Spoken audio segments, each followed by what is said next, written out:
When you are creating content on your website, building internal links to pages on your site can improve rankings without doing anything else. So what you would want to do is to get a list of those URLs. So in this example here, if we just have, we'll call it latfabrication.com, and this page itself talks about your laser cutting services, and you also talk about plasma cutting and water jet cutting, and that's it, let's say. So what you would do in that case, if you already have these pages, then you would link to these pages in here. So it would be latfabrication.com/ and depending on your URL structure that you organized before, you would link to these pages here. So then you would do the same thing here.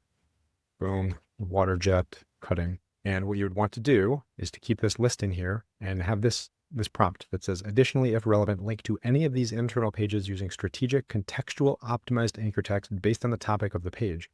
So what does this mean? This sounds fancy. Strategic, contextual, optimized anchor text. Anchor text is the blue, usually blue text when you have a link on a page.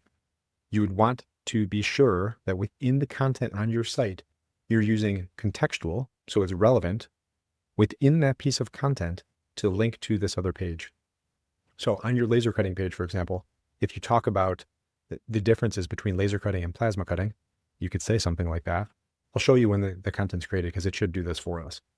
And what we'll see then is we'll have a link to plasma cutting and water jet cutting within that piece of content. But if this is your site, it would link to those pages on your site, which helps rank and makes it easier for people to find additional information and additional services you have. If you want the full strategy for how to build this out completely for your website, the first link in the description has everything you need. Complete keyword list, all recommended pages to build, and the content prompt I use. Plus, it's specific to metal fabrication. Hope it helps.